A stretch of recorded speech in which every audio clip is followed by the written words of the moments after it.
सुबह सुबह गीत को जल्दी जल्दी भेजा है और बच्चों को लेके जा रहे हैं और डॉक्टर के मजबूरी में जाना पड़ रहा है, जल्दी जाना है और ऑफिस भी आना है। ये वीडियो यूज़फुल होने वाला है उन लोगों के लिए जिनके छोटे बच्चे हैं, जिन्हें दूसरों के एक्सपीरियंस की ज़रूरत पड़ती है।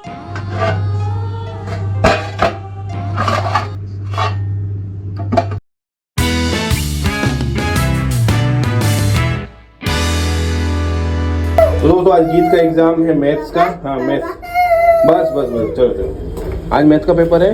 अच्छे से करके आना, मतलब मैथ स्ट्रांग होनी चाहिए ना। आपकी मम्मी पापा दोनों आपको अच्छे से पढ़ाया है। दोस्तों अभी बज रहे हैं 10, गीत को छोड़ के आ गए हैं और अभी रात भर से मीत को बहुत ज़्यादा प्रॉब्लम हो रही, तबीयत खराब हो रही। रात रचना गोदी में लेके बैठी थी, तो हो सकता है अभी डॉक्टर के पास जाना पड़े। अभी एक डॉक्टर से बात तो की है, अगर मिल जाता है तो जाते हैं। और दूसरे साथ मेरे साथ ये प्रॉब्लम अभी भी रो रही है। मेरे साथ प्रॉब्लम क्या, 11:30 में मेरा एग्जैक्ट मीटिंग शुरू हो जाएगी, तो मुझे 11 o'clock को पहुँचना ही है। नहीं तो क्या हुआ कि मीटिंग की तैयारी करनी पड़ती है। आज लेट हो तो रात भी देखो 10 बजे है। क्यों रो रहा है, क्यों रो रहा है, क्या हो गया? लेके चला फिर डॉक्टर के पास? एक बार दिखा देते हैं, एक बार तो विंटर में दिखा सकते हैं। इसी को रात में खांसी चलती रोज, एक बार दिखाने में क्या बुराई है। चालू है। तो फ्रेंड्स अभी सुबह सुबह गीत को जल्दी जल्दी भेजा है और बच्चों को लेके जा रहे हैं और डॉक्टर के पास। मैं आके बताती हूँ आपको क्यों लेके जा रहे हैं। यहीं पास में है, एक बहुत ही एक्सपीरियंस डॉक्टर है, उनने यहाँ घर लिया है। ऐसा नहीं कि विजिट घूमने जा रहे हैं, ज़रूरी इसलिए जा रहे हैं। और मैं बताऊँगी कि आपको भी कब जाना चाहिए। हाँ, दूध तक नहीं उठाया, दूध भी नहीं उठाया, सुबह हम लेट हो गए। हाँ, ऐसे ताला लगाना पड़ रहा है, तो मजबूरी में जाना पड़ रहा है, जल्दी जाना है और ऑफिस भी आना है, जाना है। समझ में नहीं आता क्या कह रहा है। लिफ्ट बुला।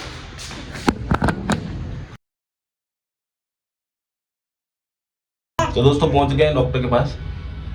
लिफ्ट से ऊपर जा रहे, छठे फ्लोर पे। भीड़ ना हो, आप लेट हो। भीड़ ना होगी तो मेरी वाइट लग जाएगी, आज मुझे भगा देगा ऑफिस। और बहुत गवर्निंग बॉडी की मीटिंग है 11:30 में, और मुझे 11 o'clock तक पहुंचना है, जरूरी है, तैयारी करनी है बहुत सारी। चलो यार, हे भगवान, बहुत अलग अलग चैलेंजेस देते हैं ऊपर वाला भी हमको यार। सोसाइटी अच्छी लग रही है। हाँ ये सोसाइटी अच्छी है।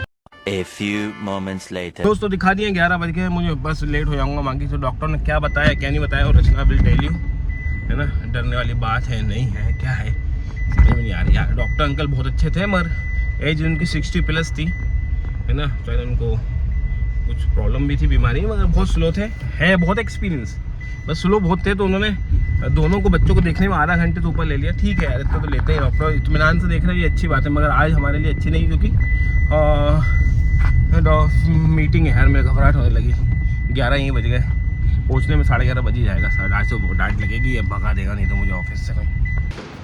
रचना अपने आप को गिल्टी फील कर रही है कि उसकी वजह से लेट हुआ। उसका क्या गलती है, डॉक्टर ने टाइम लगाया तो निकल रहा है ऑफिस के लिए। 11:05 हो गए हैं। लिफ्ट मिल जाए, बस रुक जाए। हाँ भगवान जी बता दी, बस बॉस डांटेगा कि नहीं, यार देखते हैं। दोस्तों 11:15 पर पहुँच गया, देखा भाई, थोड़ी सी गाड़ी तेज चलाई मगर पहुँच गया। कोई बात नहीं, सब सेफ है, अंडर कंट्रोल से। तो फ्रेंड्स अब कर लेते हैं बात। मैं नहा के आ गई हूँ, घर का काम हो गया है। और ऐसा क्या था कि इतनी जल्दबाजी में मालविया जी को ऑफिस जाना था, फिर भी मैंने बच्चों को तैयार किया और मैं डॉक्टर से मिलने गई। तो इस बारे में मैं सब कुछ बताऊंगी।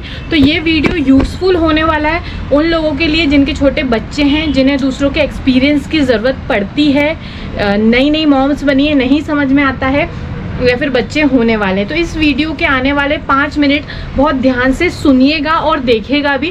काम करते करते मैं आपको सब कुछ बताती हूँ कि मैं क्यों डॉक्टर के पास गई और डॉक्टर ने ऐसा क्या बोला आखिरी में बच्चों के वेट को लेकर, जिससे मुझे थोड़ा बताती हूँ। चलिए। तो दोस्तों चलिए, बच्चों के लिए खाना प्रिपेयर करते करते मैं आपको सब कुछ बता देती हूँ।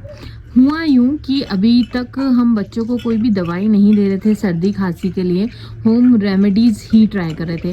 क्योंकि इंदौर में भी इस बार बहुत ज़्यादा ठंड है और रीत भी जैसे भागने लगी नीचे, तो ठंडे गीले हो जाते हैं लोग। तो इनको जब हम होम रेमेडीज़ ट्राई कर रहे थे, जैसे कि सरसों का तेल हो गया, लहसुन की माला या फिर अजवाइन की पोटली, तो इससे ये लोग ठीक हो जाते हैं। डेली सरसों का तेल लगा रहे हैं, लेकिन जैसे एक दिन ठीक हो गए, 2 दिन बाद फिर थोड़ी सर्दी हो गई, क्योंकि बच्चा ज़मीन पे जा रहा है तो होगी सर्दी।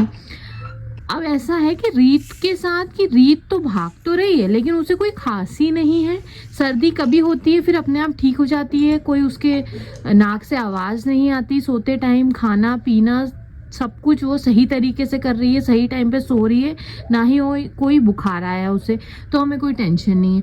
अब बात कर लेते हैं मीत की। तो मीत को 1-1.5 हफ्ते पहले खांसी हुई थी जो कि हमने होम रेमेडीज से ठीक कर ली थी, और मेरी तबीयत ख़राब हुई थी तो मैंने एंटीबायोटिक ली थी, तो मेरे थ्रू वो भी ठीक हो गई होगी, मुझे ऐसा लगता है।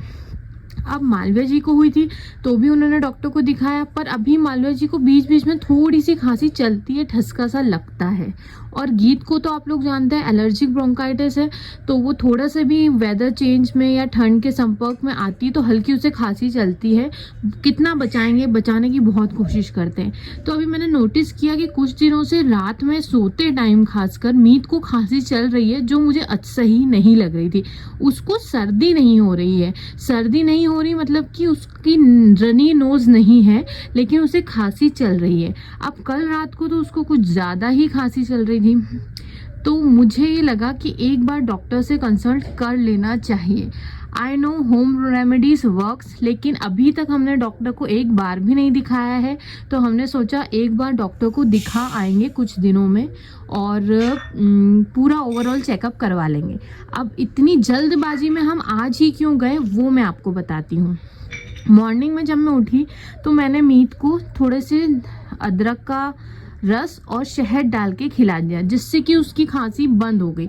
बिल्कुल भी उसको खांसी अभी तक नहीं चली है ना। सुबह से खिलाने के बाद 1 चम्मच उसको बिल्कुल खांसी नहीं चली, मतलब होम रेमेडी काम तो करती है। लेकिन कहीं ना कहीं मेरा दिल कह रहा था कि मालविया जी को इन्फेक्शन हुआ था तो बच्चे को भी हो सकता है, कोई बड़ी बात नहीं है, तो मैं डॉक्टर के पास जाना चाहती थी। फिर सडनली मालविया जी जब न्यूज़पेपर पढ़ रहे थे तो उन्होंने बताया कि इंदौर में भी कोविड केसेस आ गए हैं, मलेशिया से या बाहर से जो भी लोग आए हैं, और उनके ऑफिस में सभी को सर्दी खांसी हो ही रही है। गीत की क्लास में मैंने देखा सबको हो रही है। तो मुझे फिर लगा मालविया जी अभी चलो और हम डॉक्टर को दिखा के आते हैं। फिर हम डॉक्टर के पास गए और डॉक्टर ने वेट को लेके जो बात बताई थी वो मैं आपको एंड में बताऊंगी, वो थोड़ी सी आप के लिए बहुत ज़्यादा ज़रूरी है जानना। तो बाकी चीज़ें डॉक्टर ने चेकअप किया, ऐसा कुछ नहीं था। डॉक्टर ने कहा ठीक है थोड़ा सा मीत को इन्फेक्शन, तो एंटीबायोटिक दे देते हैं, सिरप दे दी है उनने, प्लस आयरन की सिरप भी दी है दोनों को। और रीत को भी उन्होंने देख लिया, उन्होंने कहा नॉर्मल सर्दी है, ऐसे कोई डरने वाली बात नहीं है। लेकिन आगे और भी कुछ चीज़ें डॉक्टर ने कही वो मैं आपको बताना चाहती हूँ। वो ये है, डॉक्टर ने ये कहा कि जब अभी तक आप बच्चे को माँ का दूध पिला रहे हो, 6 महीने आपने पूरा पिलाया, अभी भी आप पिला रहे हो, तो अब आप फॉर्मूला मिल्क एक टाइम भी क्यों दे रहे हो। जैसा कि मेरी दीदी कहा करती है कि बॉटल से दूध नहीं देना चाहिए, बट रात में एक टाइम हम देने लगे थे कि बच्चे का पेट और अच्छे से भर जाए, क्योंकि कई बार हर माँ को अपने दूध पर शक होता है, कि डाउट होता है कि शायद उतना नहीं आ रहा कि बच्चे का पेट भर जाए, पर ऐसा नहीं है। डॉक्टर ने कहा आप उसे खिलाओ, बाहर का कुछ मत खिलाओ जैसे सेरेलैक या फॉर्मूला मिल्क। हाँ, मैंने उनसे कंफर्म किया कि जो रेसिपीज़ मैं बनाती हूँ उसमें फॉर्मूला मिल्क डालती हूँ, इट्स ओके। उनने कहा हाँ उतना चलेगा क्योंकि आप दूध की जगह डाल रहे हो, लेकिन पूरी बॉटल भर के दूध मत पिलाओ, आप अपना दूध पिलाओ। और जो मैं खिचड़ी बनाती हूँ वो उन्होंने बोला चावल की खिचड़ी खिलाओ, दाल खिलाओ, आलू उबाल के खिलाओ, रागी खिलाओ, सूजी का हलवा खिलाओ, और जो भी आप हलवा वगैरह खिला सकते हो, आटे का, सूजी का, ये सब आप घर में जो खुद खाते हो वो खिलाओ। कैरेट वैरेट जो भी मैंने कंफर्म किया, जो चीज़ें मैं खिलाई थी, उन्होंने कहा हाँ। इसके अलावा उन्होंने ये भी कहा कि बनाना, चीकू, पपाया, ये सब दो बच्चे को, रात को भी दो, तो कोई दिक्कत नहीं है। मैंने उनको बोला कि केले से सर्दी, उन्होंने कहा ऐसा कुछ नहीं होता, आप तो दो, बनाना भी दो, इसे पपाया भी दो। तो मैं बच्चों के लिए फ्रूट्स भी मंगवाने वाली हूँ।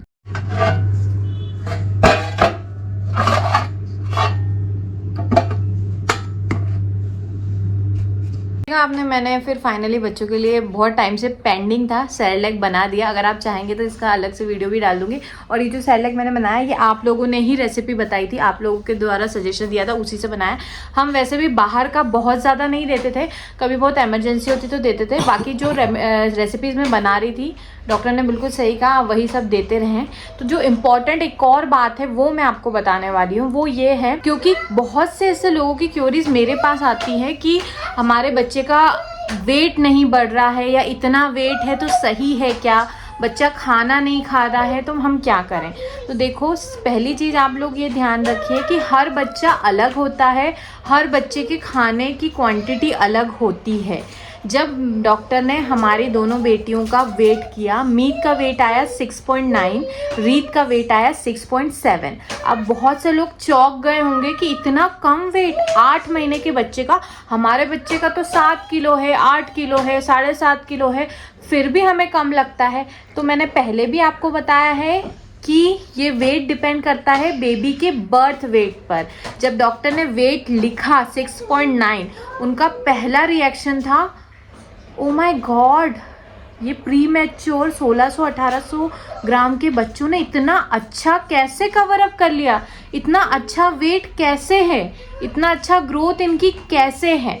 तब मालवीय जी ने कहा कि अकेले हमने किया, उनने अप्रिशिएट किया, उनके हिसाब से वेट बहुत अच्छा है क्योंकि इनका बर्थ वेट कम था 1.6 और 1.8। इसीलिए कभी भी अपने बच्चों को किसी और से कंपेयर मत कीजिए, अपने बच्चे को उसके ही बर्थ वेट से कंपेयर कीजिए। अगर बच्चा बर्थ के टाइम ही 3 kg का था तो अब तक तो 8, 9, 10 का हो ही गया होगा 8 महीने बाद, वो तो है। लेकिन जब अगर बच्चा 2 kg का हुआ है तो अभी तो 7 या 7.3 तक ही पहुंचेगा ना, उससे ज़्यादा थोड़ी ना पहुंचेगा। और मैं आपको ये भी क्लियर कर दूं, बच्चे को धीरे धीरे हमें 2 चम्मच 6, 7, 8, 9 महीने तक के बच्चे बहुत अलग अलग टाइप के होते हैं। कुछ बच्चे 5-6 चम्मच खा लेते हैं, कुछ बच्चे पकड़ के खाने लग गए होंगे, कुछ बच्चे 2 ही चम्मच खाते होंगे। लेकिन अगर बच्चा नहीं रो रहा है, उसे नींद आ रही है, खेल रहा है, तो उसे भूख नहीं है, उसका पेट भर रहा है आपके दूध से, तो आप टेंशन मत दीजिए, बस आप अपनी कोशिश करती रहिए। खिचड़ी बनाई है आज तो 3 दिन तक बच्चे को खिचड़ी ही खिलाइए एक टाइम, फिर धीरे धीरे दूसरा इंट्रोड्यूस कीजिए 3 दिन के लिए, फिर अलग अलग वैरायटी, इन्हीं को रिपीट करते रहिए। यही हेल्दी फूड है। ये सेरेलैक मैं पैक करके रखूँगी ताकि इमरजेंसी में अगर कहीं बाहर जाते हैं तो उसे ले जा सके बना के, या फिर मैं थक जाती हूँ रात को तो बना के पिला दें, या मुझे बहुत नींद आ रही है तो मालवीय जी बना के खिलाते। और फॉर्मूला मिल्क का भी उन्होंने मना किया था, लेकिन देखो हम एक ही टाइम देते हैं। वो इसलिए दे रहे थे कि हमें लग रहा था कि रात में बच्चा अच्छा खा लेगा, अच्छा पेट भरा रहेगा तो लंबा सो जाएगा। मैक्सिमम ये एक स्ट्रेच में 4 से 5 घंटे वैसे सो जाते हैं, लेकिन अब डॉक्टर ने कहा है कि रात को भी आप हैवी मील दो। मैं थोड़ा डरती थी कि रात को ज़्यादा ना दे दूं, तो बहुत सी चीज़ें मेरी क्लियर हुई है। मैं ये चीज़ें आपको इसलिए बता रही हूँ कि मुझे भी लगता है कि कोई अपना एक्सपीरियंस बता दे तो थोड़ी क्लैरिटी मिल जाएगी कैसे करना है, क्या करना है। तो आप लोगों जो न्यू मॉम्स हैं वो लोग प्लीज़ इस वीडियो को ध्यान से एक बार और सुनिएगा, देखिएगा, तो ये आपको काम आएगा कि बच्चे के साथ क्या करना है, क्या नहीं करना है। और अगर आपको कभी भी लगता है कि डॉक्टर के पास जाना है तो पहला और लास्ट कॉल डॉक्टर का ही होना चाहिए। आपके बच्चे को सर्दी खांसी हुई है, आपको लगता है नहीं मुझे होम रेमेडीज़ नहीं ट्राई करनी है, ज़्यादा बढ़ सकती है रात में, तुरंत आप डॉक्टर के पास जाइए, मेडिसिन लेकर आ जाइए। फिर भले आप होम रेमेडीज़ ट्राई कर लीजिए कि मेडिसिन कल से दे दूंगी, है ना, या 2 दिन बाद दे दूंगी, लेकिन डॉक्टर को दिखाओ तो आपको सेटिस्फेक्शन मिलेगा कि हाँ मेरे बच्चे को कुछ नहीं हुआ है। पर आप वेट मत करो। आई होप आप लोगों को ये सब बातें समझ में आ गई होगी, इसलिए ये वीडियो बनाया था। तो कितनी अच्छी बातें बताई रचना ने, उम्मीद है आपको काम आएगी और उसको आप अपनी लाइफ में यूज़ कर पाएंगे। और डॉक्टर के पास गए, क्यों गए, सब बता ही दिया होगा। नहीं भी है तो मैं इतना बता सकता हूँ कि कहीं ना कहीं डर था कि इन्फेक्शन ना हो, इसलिए गए। नहीं तो होम रेमेडी से तो काम हो ही जाता है यार। हमारी दादी नानी सब करते आए हैं और हमको भी कहीं ना कहीं इनसे लग ही रहा था। आज हम 8 महीने बाद बच्चों को पहले और डॉक्टर के पास लेके गए। हम सिर्फ वैक्सीनेशन के लिए गए, उसके पहले आज तक कभी नहीं लेके गए। तो ये एक और अचीवमेंट है हमारे लिए। अब देखो पहली ठंड में तो हर बच्चा कितने अच्छे से रख लो वो बीमार होता ही है ना, वो सर्दी खांसी होती है। इंडिया में वेदर बहुत फ्लक्चुएट करता है, कभी बहुत ज़्यादा ठंडी, अभी खासकर इंदौर की बात करें तो चिंता की बात नहीं है। आपके बच्चों को भी सर्दी हो रही है, बार बार हो रही है, तो एक बार अच्छे से इलाज करा लो जिससे कि बार बार ना हो, है ना। इसलिए हम गए थे कि बार बार अगर हो रही है तो करा लेते हैं। और रही बात वेट की, तो डॉक्टर ने बोला कि तो बड़ी अच्छी बात है कि आपकी मतलब, तो मैंने और तारीफ़ कर दी कि भाई कि ना किसी ना नानी ना मामी ना दादी कोई नहीं है, मैंने कहा सीज आयरन लेडी। और वाकई में है यार। हाँ 7 किलो वजन होना उस लड़की का जिसका वजन 1.5 किलो था। देखो 2 किलो वजन तो कम हुआ ही है ना, 1.5 किलो से 2 किलो वजन कम हुआ तो यहाँ 1.5-2 किलो का रिफ्लेक्शन तो दिख रहा होगा। अगर यही अगर 2.5 किलो के होते या 3 किलो के होते तो यहाँ प्लस हो जाता। सिंपल सी बात है। तो फिर भी बहुत अच्छा कॉपअप करा बच्चों ने। और आप भी देख रहे होंगे जब कितने इतने से आए थे यार, हमें लग रहा है कि गोदी में उठाने में डर लग रहा था। हम पुरानी वीडियो अगर होगी तो दिखाएंगे, आप खुद सोचोगे जो नए सब्सक्राइबर के यार कैसे है। और मैं वेट वाली बात हम बार बार इसलिए कह रहे हैं क्योंकि आप लोग जब पूछ रहे थे ना वेट का बार बार, तो हमें भी डाउट होने लगा था 1% कि यार सही में हमारे बच्चों का वेट कम तो नहीं है। मुझे पता था लेकिन 1% डाउट आ गया था। लेकिन यार डॉक्टर से मिलके बहुत सीनियर डॉक्टर थे वो, उनसे मिलके रिलैक्स हुआ क्योंकि उनके हिसाब से बहुत अच्छा वेट है प्री मैच्योर बच्चों का। तो सब सही चल रहा है। लेकिन रिस्क कभी भी नहीं लेना। आपको थोड़ा सा भी लगता है बच्चे को डॉक्टर को दिखाना है, प्लीज दिखा दीजिए। और है ना, हर बच्चा अलग होता है, हर पेरेंट्स अलग होते हैं। बिल्कुल कंपेयर मत कीजिए। आपकी पेरेंटिंग से दूसरों की पेरेंटिंग को कंपेयर मत करो, प्लीज मत करो। मैं ये भी कहूंगा, हाँ नहीं बच्चों करो, क्योंकि मैंने अपने बच्चों को ये दिया था कि तू भी दे, डोंट डू दिस। वो उसकी दिमाग, उसकी समझ, उसकी परवर, मतलब पेरेंट्स की पहला पेरेंटिंग में भी क्या होता है, पहला बच्चा है कि दूसरा तीसरा बच्चा है ना, या पहला बच्चा भी है तो दूसरों के बच्चे खिला खिला के उसका एक्सपीरियंस आ चुका है, समझ में आई ना। तो उसको वैसा होने दो, है ना। आप इंटरफेयर मत करो क्योंकि वो माँ और पापा हैं, उसका वेस्ट ही चाहेंगे हमेशा हमेशा। हम सिर्फ अपना अनुभव बता रहे हैं कि आपको एक रास्ता मिल सके। हाँ। बाकी आपके कंफर्ट जोन में आपके लिए क्या कंफर्टेबल है और कब आपको डॉक्टर के पास जाना है ये आपको समझना है खुद, है वो ना? आप ही अच्छा डिसीजन ले सकते हो, ठीक है। तो दोस्तों चिंता ना करें, और अच्छा लगो, हमारी इन्फॉर्मेशन यूजफुल लगती हो, या हमारा एक्सपीरियंस आपको अच्छा लग रहा है, हमारा स्ट्रगल अच्छा लग रहा है, आप कनेक्ट फील कर रहे हैं, तो लाइक करें, शेयर करो, सब्सक्राइब करें। शेयर उनके साथ करें जो को उन लोगों को इस टाइप के वीडियो की जरूरत है। न्यू मॉम्स को करें जो अकेली रहती हैं, पेरेंट्स नहीं है, इन लॉज नहीं है। बहुत प्रॉब्लम आती है क्योंकि मेरा डीएम भरा अरे हुआ है कई लोग तो Facebook का, मैंने इन लॉज देखा। के साथ रहते हैं तब भी उनको प्रॉब्लम आती है कि क्या कि इन लॉज सुनते नहीं है। इन लॉज क्या होता है, अपनी अपनी चलाते हैं, वो डॉक्टर उनका भी कह रहे थे एक्सपीरियंस। पहले के बच्चे अलग थे, पहले बड़े बुजुर्गों की बात अलग थी, अब अलग है। दादी नानी की बात भूल जाओ, कान में तेल मत डालना, नाक में तेल मत डालना, आंख में तेल मत डालना, काजल मत लगाना, काजल मत लगाना। तो हर डॉक्टर अलग होता है, ये भी कह दूं मैं। चलो पता नहीं बहुत गंदे क्यों दिख रहा हूँ मैं यार, अच्छा इसके साथ बैठा हूँ इसलिए। चलो कोई बात नहीं, हटिया तो अब अच्छा लगने लगूंगा। अभी भी दिख रही है बैकग्राउंड में, और अब अच्छा हो गया। चलो भाई, जय माता दी, थम्स अप करिएगा और सब्सक्राइब करिएगा।